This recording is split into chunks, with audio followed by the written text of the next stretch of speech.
Hey guys, Hi! welcome back to Shut the Smut Up, bitches. I want to add that in every time now. It's fine. I love it. Nobody's sad about it.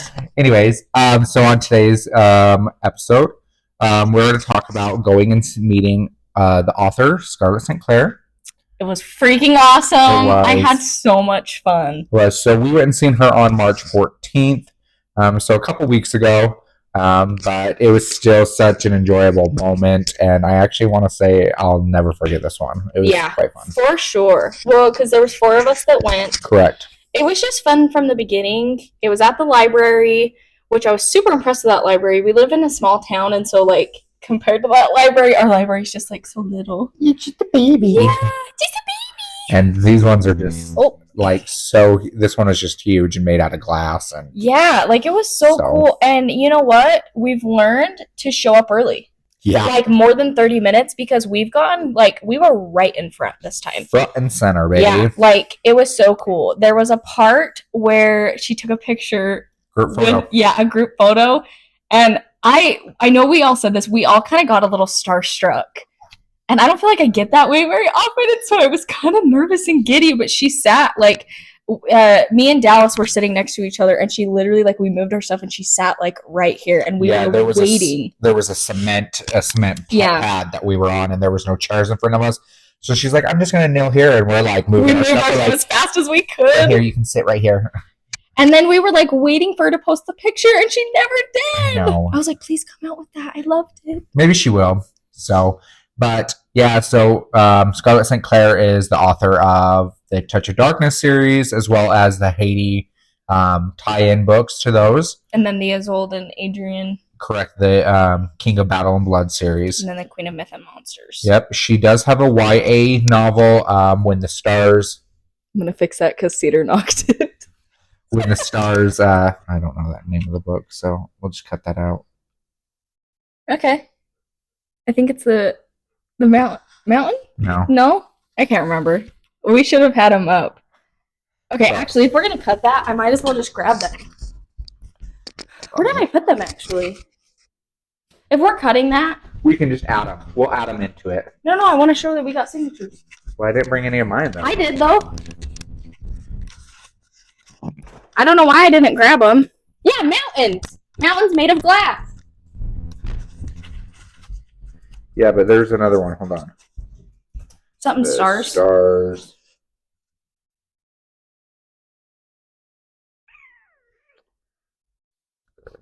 Come out. Stars come out. So then she's got a YA book, When the Stars Come Out, that is just book 1, as well as she has wrote a novella, Mountains Made of Glass.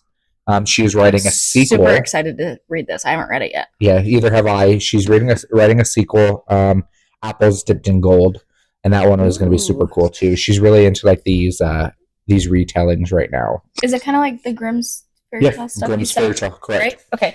Yeah, it was super cool because they said that she would only personalize 2 books brought from home, and then she would personalize any books that were bought there. Yeah, I snuck in this little bad boy so I can have her personalize all of them. She did say that this was her favorite book. Like her favorite book. Like she just like loved it. So that was cool. I'll just put it over here. But then it was super cool as well. Thanks. Because then we were able to get our book signed. Oops. Receipts falling out. But I just was like, I really liked these books. I thought that they were really good. It was like, these were some of the first books I started with in my TikTok journey. Correct. Which was so fun, and I loved them. I did like King of Battle and Blood better, though, than the second one. And then I got to the end, and I was like, oh, I'm so excited. That cliffhanger. Yes! I was like, I need to know what happens! But, so she's also going to write the 3rd book to, King of Battle and Blood, which I believe she said is going to be her last book. But Scarlett St. Clair was just so like just all laughs and just smiles, and she just tried connecting with anybody that asked questions and just connected with the audience. You could tell she was a little nervous at first because, I mean, I was nervous. I was for sure. There. But it was so just like she was so genuine and so Mhm. like I couldn't quit laughing at my friend Kinsey because Kinsey was like, I want just to want to be be her. her. Like she was a vibe. Like she came out on that stage and her shoes, her dress, like it's all black and it was so she's cool. Yeah, she just She's owned a it. cool lady. And we'll post videos of like of some questions that were at posted, and we got pictures with her. And like I said, she personalized everything. I did get everything signed. I actually I read the thing saying that you could bring 2 books from home, and so I only brought 2 books and left everything else at home. But then I seen that if you bought everything there, she would sign it, and I was like, So what did you do? I rebought everything. But You do what you got to do. it was still a cool experience. She hugged everybody. She let you sit right next She to was her. so personal with everybody. Like it was really cool. I don't know how people are brave enough. Like I have pretty good self-confidence, but I don't love big groups of people. And I don't know how people are able to get up there and ask questions. It was intimidating. Like, Yeah. because I know with like the Victoria Aviard, I asked a question, and this one I was like, I think I was so starstruck with this one where you asked me if I had a question, and I was like, Yeah. nope. When we were standing in line and I was trying to figure out what I was going to talk to her about. Though. Yeah, I had another question. Okay, did you ask it? I did. Okay. I asked her about if she was going to write the sequel to When the Stars Come Out, and she said she's actually trying to get her publisher to let her turn it into a manga. Oh, okay, cool. Okay, explain what that is. A manga is like anime style. It's gonna like picture book. You know what I mean? It's like a comic in a sense, but that'd be really in a cool. different style than comics. So, and I think it would do really well in that type of a style. So I'm really hoping she does, because the way that book 1 ended, I really want book 2. And I know it wasn't as like her big popular one, like The Touch of Darkness or The King of Battle and Blood, but it was still very well written. I feel like after meeting her, I'm really excited to start her other books because I've only read A King of Battle and Blood and A Queen of Myth and Monsters. I just like, she was so cool. Like, I don't know what else to say. Like, you watch her talk, like, we'll add some videos and stuff in here, and then like the interactions, like, it was such a different experience. I mean, not that you can compare anything, but this was only my second one. It's only our second like book event, and I feel like I wish more people would come to Utah because I mean Victoria said it and then she said it as well when I had talked to her about it. Scarlett did, that people in Utah show up, and I think it's because we just don't have a lot of things going on sometimes. Yeah, I mean, we drove an hour. Yeah, they just go. I don't think that, I don't know. It's like a give and a take on what authors come, you know, because I mean we do have authors come, but it's a give and take on who it is. And yeah, I mean with these 2 fantasy authors coming, I want more fantasy. I want more, and I just think that we should get more. Yeah. I think it was something I really enjoyed was like how passionate she was, and like you said, like the attention to detail and how one-on-one, like she's in front of all these people. It's kind of an amphitheater kind of sort of thing, and it was basically sold out. And it was sold out. The first girl that asked the question, which it was a great question, but she just like answered every single person's like I don't know, like she just the attention to detail, and she was great. It was a way amazing experience. And I agree with that. And you'll see in like the video, like in the chair that she's in, she actually turns and like looks like she's making eye contact. Yeah, like, she actually turns and looks at the people that are asking the questions. And it's cool because she went to school for literature. Yeah, right? For libraries. Yeah, she was a librarian, so she's done all these research for like A Touch of Darkness and stuff like that, like the Haiti and Persephone's lore. So she's done a lot of research. The Mountains Made of Glass, she says that's all she's done is done research for that one. So it shows what kind of an author she is, that she takes the time. I also thought it was interesting when she was talking about, and I obviously haven't read the book, so I don't understand everything. I want to read the books. It's on my TBR. But how she talked about one of the gods, how she didn't enjoy writing his perspective because it was so dark, because it was something she didn't enjoy the way it made her feel, like, but she had to get through it. Yeah, it made her feel yucky, disgusting. I mean, and you'll understand when you get there, because Theseus is where I'm at, is in the picture, but not like the big bad quite yet that we know of, right? So I'm currently on A Game of Gods, which is book 6 in the series, and then A Touch of Chaos follows and ends it.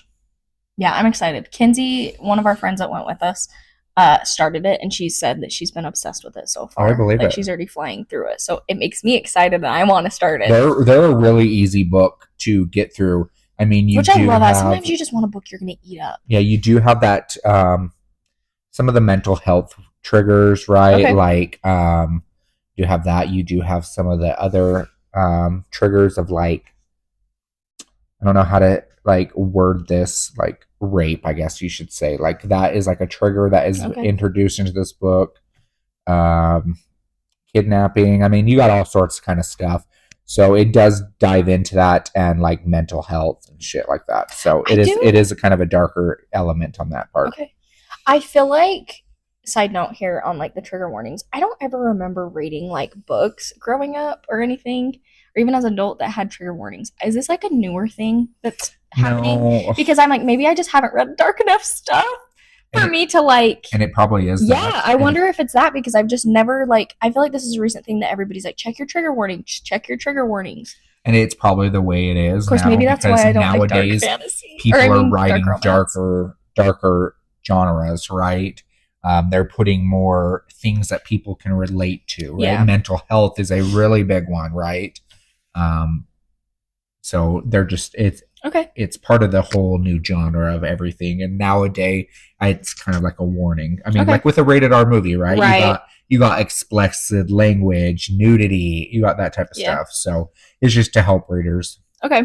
It's a rating. Yeah, interesting. So parental advisory. Parental advisory. That is correct. Don't be reading some of the stuff we read, guys. 18 plus. No. It's called Shut the Smut Up for a reason. I was asking you what one of your favorite parts was about the whole experience. I think just meeting her, because you get that starstruck feeling. Yeah. You're meeting somebody that's famous, right? In your eyes, this person is up there, right? Yeah. And I mean, they are. So, and just how nice she was. So, as I interrupt, per usual, this is how our friendship goes. I just feel like she was so down to earth. Yeah. Agreed. And I thought it was just super nice that she had them bring out a chair for people to sit next to. That was so cool, but it was so different than her first experience. Correct. And she hugged you. I think it was just a personable experience. And it was just But each person, I feel like all the pictures I saw that it was individualized. Yeah, it was. It was individualized, because I mean, even if you're in a group, right? She takes the moment out of the group and she just focuses on that person. Yep. Yeah. So I think that was my favorite part, was just how down to earth it felt, and just how nice it was. And I don't like to be touched. I'm not a huggy type person, and she pulled me in, and I was it was so dumb, but I was she's so cool. I just couldn't quit. She's I'm gonna hug you. I was okay, I let her. I was wow. You're starstruck. I know, but I think it was just because she was so genuinely nice, and she just seems like such a good person. And it's like a once in a lifetime experience. Yeah, right? it's one we will never forget. Oh, hands down, no. I just feel like this will be something that we'll look back on years later. And I'm excited to do more things like this with you. Me too. We have too much fun together. We laugh a lot. It's always a good time. Well, we should probably wrap this up, because we do have a video for you guys to check out with some photos. Just the whole experience. Yeah. So thanks for coming along with us. Yep. So I guess we will catch you guys on the next one. Yes. Bye. Hi, are we ready? You can go back into it. Hey, you ready? Oh, yeah. Tiff? What? Ready? For what? She's asking if you're ready for the author. Oh, yeah. Hello, everybody. Thank you for coming to the event with Scarlett St. Clair. We're so excited to see you. My name is Nikki, and on behalf of all of the booksellers at the King's English Bookshop, thank you for coming to this event, which is partnered with the City Library. It supports amazing authors like Scarlett. It also supports independent bookstores, and it supports your public library. So thank you for coming. Thank you for buying books. Thank you for reading and having fun reading. I just think that not everyone knows that joy, and we're so grateful that you're here. We are going to do a Q&A with Scarlett. If you'll notice, there is a mic and a stand right here. So once we open it up to audience questions, we kind of encourage you to come down and say your question into the mic so that everybody in the room can hear it. And then after we are going to do the signing, I will reiterate all of this one more time. But for now, the signing guidelines are that Scarlett will sign 2 books from home and as many as you want if you buy them from the King's English tonight. However, once we get through that kind of initial line where everyone has signed their 2 books from home, if there's still time, Scarlett has graciously offered to let everyone who wants to re-enter the line and get those other books from home signed. If you have any questions, we can answer them at the end. Okay, and now I am going to introduce our star author. USA Today bestselling author Scarlett St. Clair is a citizen of the Muscogee Nation and the author. Did I say it super wrong?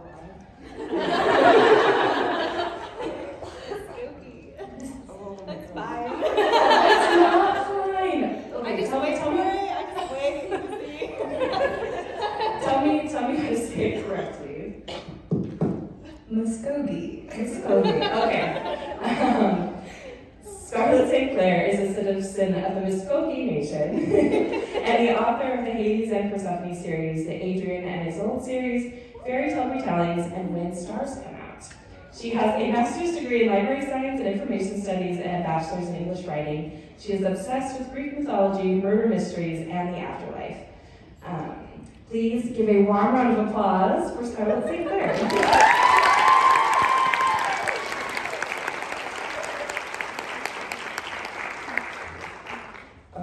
I am going to get us started with a couple of questions, and the first one will be pretty simple. Will you tell us about The Touch of Chaos, what it's about, where it falls in the series, and what your favorite thing about the book is?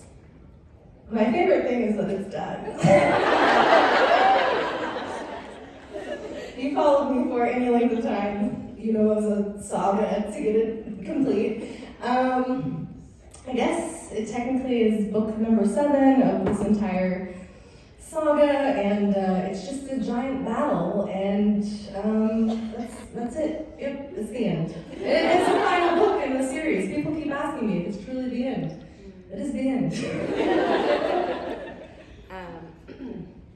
What was your favorite part of writing it, and your least favorite part of writing it? I don't want to be like, it's a cop-out, be like, my favorite part of writing was the end. But truly, I never thought I was going to finish it at all. But I think my favorite part of writing it is the relationship dynamics, because everyone has such a fun relationship with each other. And then the hardest part, obviously, well, maybe not so obviously if you haven't read it yet, but are the Theseus chapters. Those are just, I mean, he's a sociopath, and trying to get in the head of someone who's just absolutely horrible is like really taxing. And I hated it. I really hated it. I think you can probably tell as you read.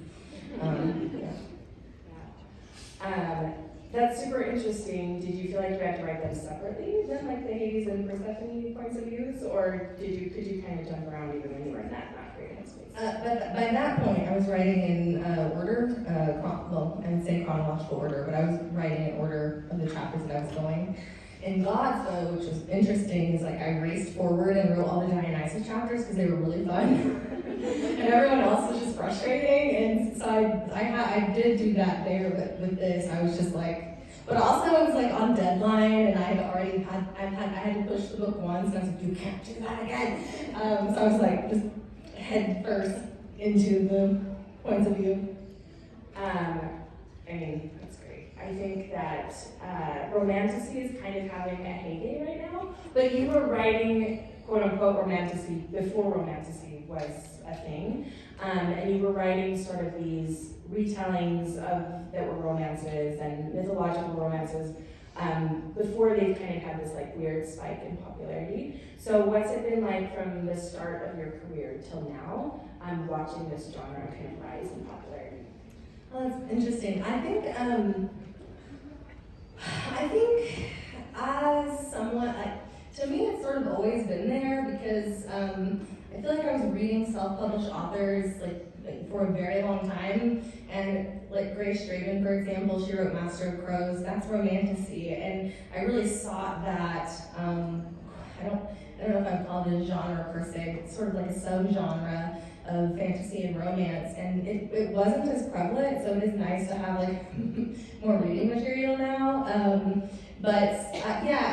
I love the concept, especially coming from library science, because I think it helps readers find more books that they love when you sort of parse out or parse down like categories to like very specific things. And I think the industry, the publishing industry at large, forgets that. Like, the people don't understand jargon, and they don't know how to look at metadata, and so it's really cool that this sort of category is more popular and has like legitimacy. A couple of years ago, New Adult tried to have a heyday in the library world, and it didn't take, and it has taken now. But prior to that, there was a huge discussion around, and this might be boring, I don't know, in libraries about whether or not New Adult was just adults. And technically it is, but you have to look at the fact that, do people outside of our world know that? And the answer is no. So I think it gives a better experience, a better sort of searchable way to find the books that you want to read. Yeah, that's a super fascinating answer. And I'm curious, kind of to piggyback on that, what is your favorite thing about the romance genre as a reader, not as a writer? Yeah, that's a hard question because I think that romance is safe. It's a safe space for a lot of us. I answered some questions for my French publisher today, and I was really irritated by the question because it said, why do you think this dark romance was the example is so popular? Do you think it's because of the, basically, do you think it's because of the sex in the books? Do you think because it's taboo? And I said, well, it's an injustice to romance to reduce these books down to just sex, because there are so many things that happen in these stories that we can relate to as women especially, and men as well, and I think that's not talked about enough. When we talk about the romance genre at large, it's always about these sort of taboo subjects, but we're never talking about the emotional journey that these characters go through. And I mean, what are we connecting to if we're not connecting to the emotions of a story, right? And that's what I love about romance, and I don't think it's talked about enough, and it's not a valid enough conversation to media, right? But that is exactly like the conversation we need to be having around romance. Oh, I love that. Yeah.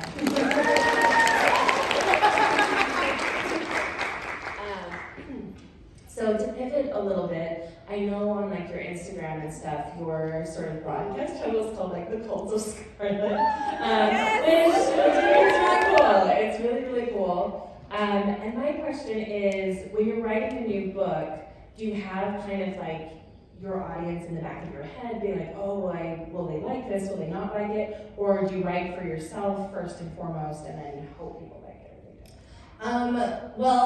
It's with Chaos, the entire time I had my readership in mind, and it's to the point that it stunted my progress on the book because I couldn't shake y'all. In my head, everything I wrote, I was just like, is this going to be good enough? Are they going to like this? And I had to take a break. It was so taxing on my mental health. I had to take a break and come back to it, which was that month-long break I took from it. And but otherwise, no. And like when I wrote Mountains Made of Glass, people were upset that I was supposed to be like continuing on to Gods and Chaos, but I had to do that for fun, for my sake, because when you get so entrenched in a world, it becomes work and not fun, and as fun, I would say. After the fact, I can say I had fun, but when I'm in the trenches, I'm like, I hate every part of this, which I don't want to feel like. So giving my energy to something like Mountains Made of Glass, which is one of my favorite books I have ever written, is very fun. And I hope along the way, because I do base so many of my stories off of existing fairy tales or mythology, that people are learning something or encouraged to go look at the source material. That's why I write such extensive author's notes. So it's sort of like a mix between those two things. Yeah, that's super cool. And to remind you all, we have lots of copies of Mountains of Made of Glass. And I got to hear all about why it's Scarlett's favorite at the bookstore earlier, so I would recommend it. I'm going to answer or ask one more question, and then we're going to shift to audience Q&A. So if anyone wants to ask a question, feel free to like move to the microphone now. So my last question is going to be a more lighthearted one, I hope. Which is, who is your favorite character in the Hades and Persephone saga, and why? It's such a betrayal.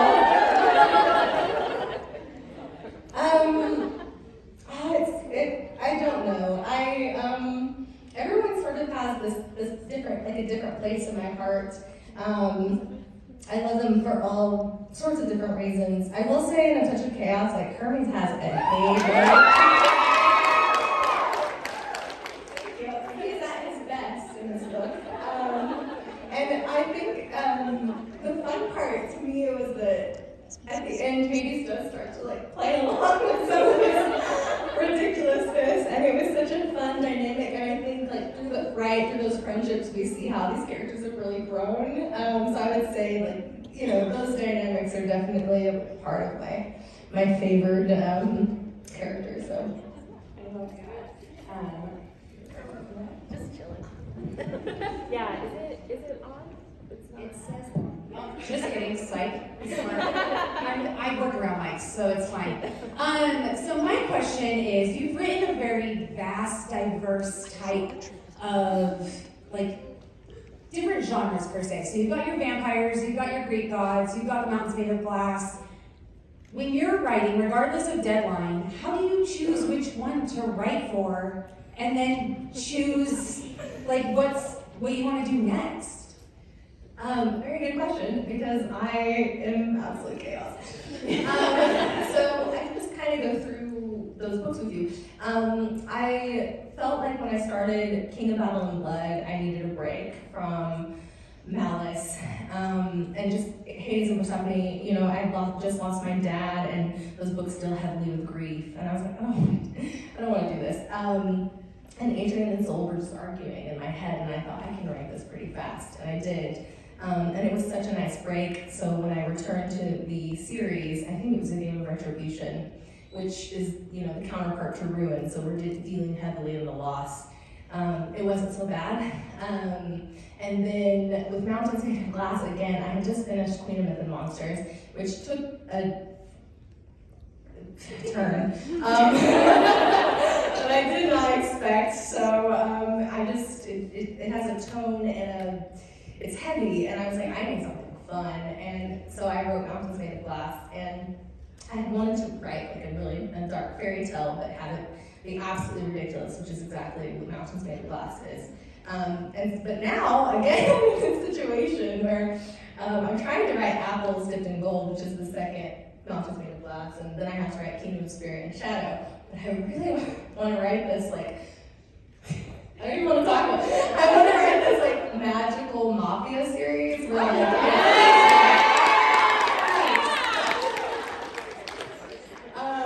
love mafia romance, but I can't write in the real world. I don't feel a connection to this world. I think a lot of us would agree with you. And so I was like, what if I put mafia in a fantasy world and world build around it? So then I started downloading mafia books and reading about the actual mafia, which is so interesting. But I'm sitting here you have to write Apples, you have to write, Kingdom of Spirit and Shadow. So I don't know what I'm gonna do, but but I do know, I do have a deadline for Apples, and I do know people do want Kingdom of Spirit and Shadow, but I think that's what keeps me motivated, is just always moving on to the next project. And when I realize that about myself, I start creating projects, and then I do really stupid things. I get where I have a month left to write a book. So basically, the answer is I do chaos. And You thrive in it. So I do, I really do. So thank you for your question. Are we able to ask questions that reveal spoilers about Touch of Chaos? No, please do not. You can ask me at my table. Okay, I'll do that then. Okay, so my only question would be, would you ever, when you're writing about Hephaestus and Aphrodite, will we see Persephone and Hades again there? I imagine so. I mean, how adorable. They always go to him for relationship advice. hilarious. Yeah, hilarious. So I imagine there will be a lot of those sessions in their stories. So. Awesome. I'll save my other questions for the table. Thank you. Hello. Hi, sorry, I'm like shaking. I'm sorry. Too. So my question is, do you have like a ritual of like things you do to get yourself into the mindset of writing, or is it just kind of, you know, I'm in the mood to write, let's go do it? Like, how does that work? Oh God, I'm such chaos. Never, don't do what I do. So if I'm in a good spot, just like mentally, like really focused, I light candles. I have this like altar, and I change it based on who I'm like, the energies I'm trying to channel, that sort of thing. And then if I'm not, I fly to Chicago and I sit beside my editor so she can watch me literally write a book, because if I not watch you, yeah, because I won't do it. But for some reason, if she's watching me, I will do it. So I literally have a desk in her she shed. It says Scarlett's desk. It's mine, and yeah. So I have a really hard time focusing. I've talked about this some, but I do have a hard time focusing, so I try a lot of different things, like rituals and things like that. And the only thing that helps is pressure and sitting beside her. I don't know if that will change as my anxiety gets corrected. I'm on new anxiety medicine and stuff trying to fix it. But yeah, isn't that wild? I'm ridiculous. I don't know why I'm like this, but yeah, that's what I do. Okay, so from your TikTok, I don't know if you like listen to Hosier a lot, but I was I didn't know. 100%. I was just wondering, like, do you have a favorite song that resonates with these books? Oh, well, these books, oh man, I don't know.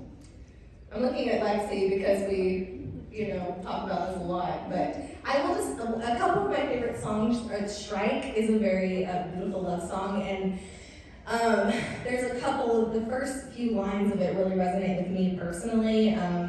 And Talk is a very good one, I think, especially for Hades and Persephone. I would say that's probably more reminiscent. But Comic Time is a good one too, It's all about They're all good.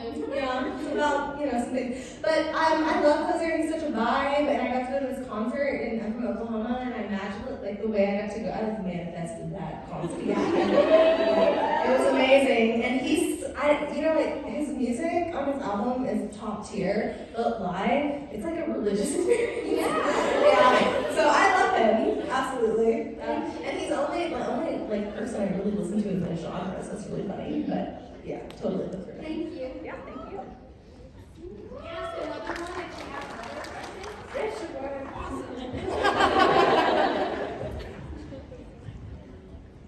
Like I said, I work with Alexa so looking back on your career now, starting from book 1, what drove you to actually write it and actually go out and publish it? Because as an aspiring author, I'm petrified.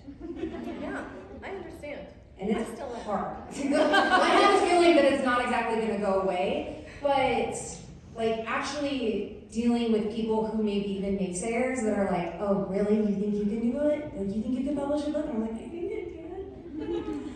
But it's hard to deal with. So I'm wondering how you kind of overcame that, and looking back, would you have done something differently? Or no, I wouldn't have done anything differently. So I can tell you a little bit about my background as an author, because it is a very long journey to hear. And I think people really believe that I came out of the woodwork in like 2019 with A Touch of Darkness, and I've actually been publishing since 2014. But I decided when I was 13 that I was going to be a world famous author. Not even joking, I said that to people in high school. I signed their yearbooks as Remember Me When I'm Famous, which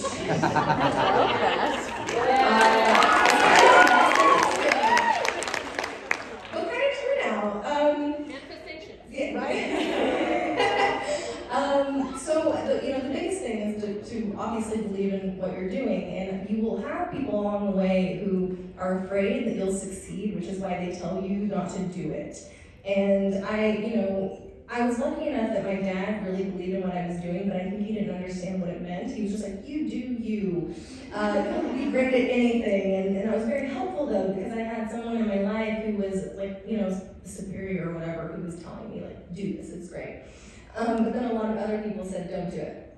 Well, on the flip side, you know, back when I decided to be an author, self-publishing was looked down upon. If you self-publish, you just were communicating that you were not good enough to be an author. And I believed that for a really long time, which is why I think that my books that I published in 2014 and 2015 failed because I didn't believe in myself. And so when it came to publishing When Stars Come Out, which is my OAA in 2018, I didn't even care how it did. I was just excited to write a book and to be content with where I was. And then when I came to A Touch of Darkness, I had the best feeling about this book. I knew this book was bingeable. I knew people were going to love it because I had been looking for something exactly like it. And I just published it. And there was no thought in my head about how good or bad it would do. I just promoted it, like on my own little Instagram. Started from 0 followers. I have 124K now, right? So I started from none of my friends knew at all. There was such contentment in just doing something in secret, creating this world that no one else knew about and that people slowly discovered. And you can keep it a secret. You don't have to tell anyone. That's beautiful to me. You can also create a pen name, and that separates your personal emotions and feelings from it some in your head. So when people are giving you feedback, it doesn't feel so personal. Would you go back and redo or revamp your first books and republish them? No, I would not. I think that I am a different person now, and who I am, I would never be able to go back to those worlds. I wrote those when I needed to, and they're fine how they are. They can stay in the past. And I think a lot of people want their first book to succeed. We all do, right? We all want a debut that's awesome. We all want a debut that hits the New York Times, whatever. It's not like that for a lot of us. I mean, we can look at Rebecca Yarros. She had a fuck ton of books before she published Fourth Wing. You know, this does not happen overnight, and we have to be patient as much as we don't want to. And I have to be patient, and I'm the worst person. I cannot be patient at all. But you have to start being content with your journey and saying, I'm learning and I'm going to get there. And along the way, you will have milestones that people will be really jealous of. I remember when I decided to quit being a librarian. It was a very hard decision because I love being a librarian. And I started to tell my friends. And I thought they would be excited for me, but instead they said, well, maybe you should stay. Maybe this is just a fluke. And I said, no, it's not a fluke. I know it. I know. I said, I'm not going to make less than I made this month. And I didn't. Because I believed in myself. But most importantly, I believed in my readers. Once you establish a readership, people who are dedicated to you, people who are dedicated to your stories, that's what it's all about to me. And I set out to be genuine from the start. And I think that's, genuine speaks to genuine, right? So you just have to decide who you want to be as an author and go for it. And maybe don't tell anyone. I hate when people give me their opinion and I don't want it. People tell me, they'll be like, I like that tattoo best. And I'm like, I didn't ask you. That's how I feel about my writing career. I didn't ask you. This is mine. No one else has ownership over it. Thank you.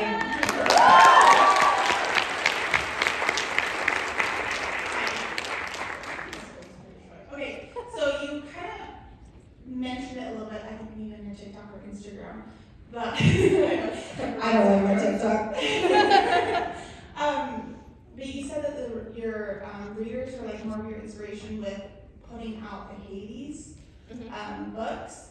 But what really pushed you to be like, okay, here's her point of view, here's his, here's hers, and here's, and why did you end this one kind of more on the touch of chaos instead of a game of whatever? So Game of Fate, with A Touch of Darkness, I knew that, during that, Hades was dealing with the Sisyphus thing, so I knew that I was going to have, content to write a separate plot, and I wasn't going to do that side unless I knew I could make it different enough. But I polled my readers, and I asked them if they really did want A Touch of Darkness from Hades' point of view, and when they said yes, I was like, okay, I'm going to try it. And then you have to do Ruin from his point of view. But I knew Ruin was going to be harder because he's not around. And so the question was, what are you doing? And that was very, very difficult to write. But I felt like by then the story had to be told. And they can't be told together because in my head, you know, the first 3 books are about Persephone. They're not about Hades. He has had his time. But when it came to A Touch of Darkness or A Touch of Chaos, they're in separate spots. So I feel like it would have been a shitty book if it had just been from her point of view. You wouldn't have seen Hades at all, and I hate books where they separate the couples for like chapters and chapters and chapters. And I didn't want to do that, but I felt like they could, if you could read them in tandem, they were going to come together so beautifully. And I remember writing Chaos thinking, thank God, this is like working. Honestly, I didn't know, but I felt, when I talk about writing, I think you can hear how I talk about, but it felt right. I knew it was going to work out, or these things feel like they magically work out. And that was sort of the thing with Chaos. I just felt like it had to be a dual point of view. And I knew it from the beginning. Like when I started writing a game of A Touch of Darkness and a Game of Fate, I always knew Chaos would be dual point of view. Now, when Dionysus and Theseus came in, I didn't know that it would actually be those 4 points of view. But I felt like as I was writing, when you're reading from Persephone's point of view, you don't understand the impact of Theseus. And if y'all just read Touch, you're not going to understand why this is the bad guy. So I had to bring his point of view in case people didn't read the altered series. To me, they have to be read together, but I'm the author and I put a lot of work into those books. And to me, I would tell you, my favorite book of all of them is A Game of Gods. Nothing compares to A Game of Gods to me. But I don't know, that's helpful. That was great, thank you. Thank you. I'm so much shorter than everyone else. First of all, I love all of your ink artwork. Thank you. It's beautiful and fantastic. My husband and I are both really avid fantasy readers. He and I swap books all the time. And one of the things that we have discovered through various authors, particularly male authors, is it's kind of irritating sometimes because male authors have often a difficult time, in our opinion, of writing a good female character. A strong female character with a correct point of view that's not from a male point of view. Do you know what I mean? We all know what you mean. So my question is, as a female author who wrote such a beautifully done, in my opinion, and my husband's point of view, male character, a strong character who was not toxic often.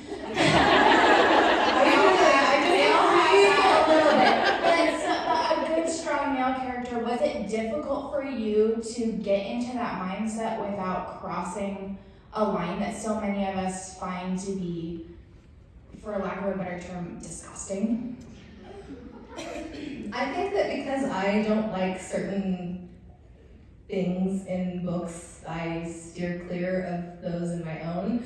Writing Theseus was very difficult because he does cross those lines, and I hated it. I didn't like doing it. I didn't like doing it. I did feel like parts of it were necessary, but it was, I hated it. With Hades, I did worry about writing a male point of view because I'm not a male.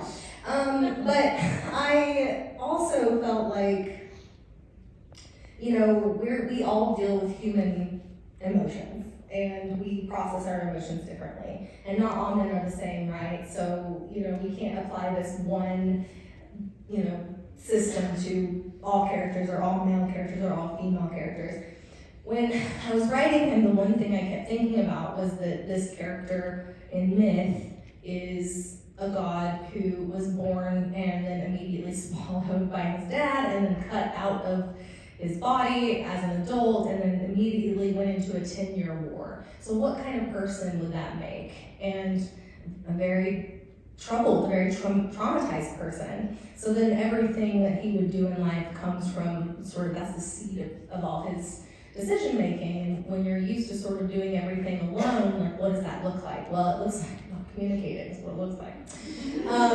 So that was that is sort of what led that like everything that he did. But I also think that in the back of my mind, I always think like, I don't like this in books, so I will not put that in this book, that kind of thing. You know, it's very different from Adrian, who is a spy character, honestly, and he's toxic completely, he's awful, and you're not really meant to care for him very deeply, and he has to redeem himself because he is so terrible. I think he crosses boundaries a lot as a less morally gray and more evil, but the commentary around that is like, what does it look like when you're a product of your environment? And how much of that is forgivable? It's the same with Hades to me. I don't know if that quite answered your question, but It did, and I think I can speak for all of us when I say you did a beautiful job with the male characters and the female characters. thank you. These will be our last two questions too, so you'll both get to go. Oh, awesome. Okay, so you brought up romantasy books and the rise of romantasy. What are some of your favorite romantasy books that you've read? Because I'm always looking for kind of books. Yeah. This is when I always want to pull out my phone and look at my Kindle. If you haven't read Grace Freeman, I highly encourage you to read her. I absolutely love her. And to me, she was sort of like the first, in my head, she was like one of the first romantasy authors. I think she's phenomenal. She wrote quite a few books that I love: Radiance, Entreat Me, Master of Crows. Now I'm drawing a blank on absolutely anything that I have read. I'm actually more of a Regency and Highlander romance reader. I'll take Amy and all. Yeah, so if you haven't read Emily Howard, she's absolutely one of my favorites. The Beast of Beswick is one of my favorites. It's always so funny because they always have really funny names, like A Scot in the Dark, which is actually very good. Scot in the Dark is very good. The Beast of Clan Kincaid is very good. I need to write a list on my hand so I can look for that. But by the time you come to my table, I'll have more recommendations for you. So yeah.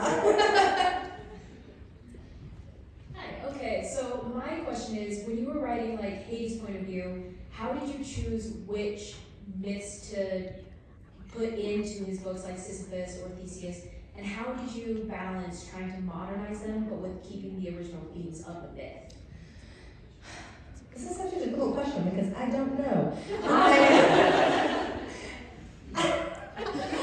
I can tell you where I was sitting when I realized Retribution was going to be played upon the labors of Pericles. I was sitting on my couch trying to write this book blurb for it, and then I was like, oh, it's the labors of Pericles. Oh, it's gonna suck.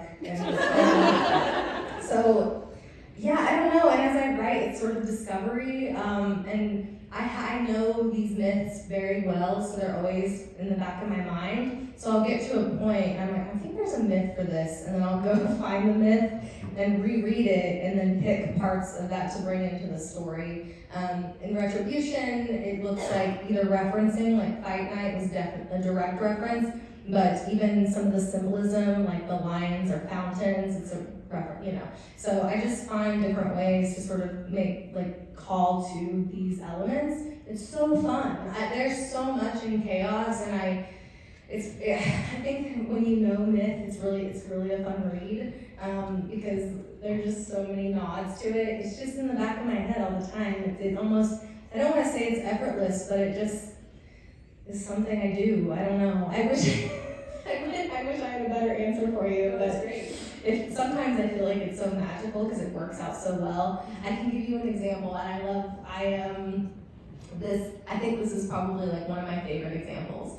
Is I knew I was going to have Dionysus be part of the Odyssey, and I had him go, to the island with Polyphemus and everything, and when Odysseus is there, he has wine on the ship and gets him drunk, and then and then I was like, oh, Dionysus is the god of wine, so he just turned this lake into wine and do the same thing. And I was like, that's perfect. And I didn't know it was going to work out that perfectly, but see how beautifully that came together. And I'm just like, thank God I did that somehow.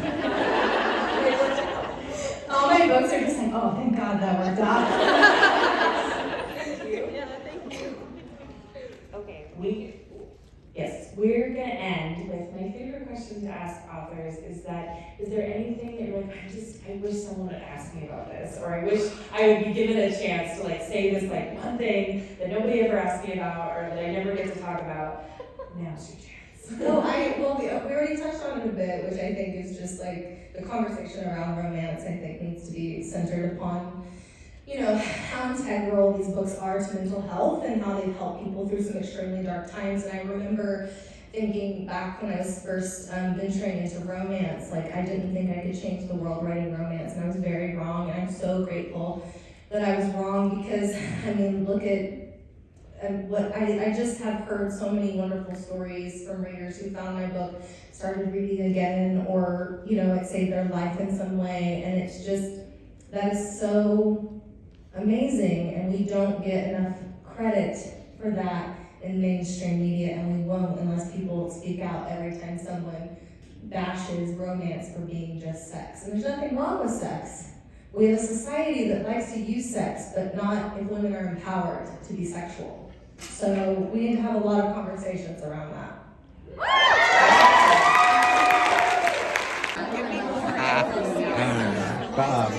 There's so much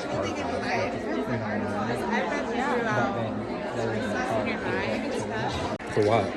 Kinsey, what were you saying during the whole thing? I want to be her. You got it. So excited to meet you. Thank you so much for coming. Sorry. No, I appreciate it. Literally, and this is gonna sound so weird. I was like, oh my gosh, I'd like to want to be her so bad. Well, I appreciate that. It's very sweet of you. Okay, 1, 2, 3. Great. Thank you, my dear. You have a good night. You as well. Dallas, okay? That's all I could say. How are you? I'm good. How are you? I'm wonderful, thank you. Yeah, when I first got into like book talk and everything, I did an entire December of all your books. Did you really? Yeah, even your YA. That's fine. That's fine. You read my YA? Yeah, and I want book 2. Every time. We were just talking about that. So, you know what I want to do is make it into a novel. Oh, do it. That's what I want. Okay, 1, 2, 3. Awesome. I asked my agent, so I would maybe love we'll that. see. That would be so fun. We'll see. Thank you, Dallas. I Thank you. appreciate it. How are you? I'm good, thank you. You have no idea. Signature. Oh my god, your hair is so cute. Okay, 1, 2, 3. Great. Thank you so much, my dear. I appreciate it. Harley. Hi, Harley. How are you? I'm so glad you came to Utah. Nobody ever comes. I have a huge readership of kids. Yeah, we love it. Y'all like smut. Okay, I have a question real quick if you don't mind, because I was doing this to get it.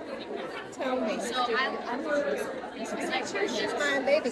I love her. Okay, so I just want to know, like, I aspire to be Yes! to be like unapologetic because I think we come together. yeah.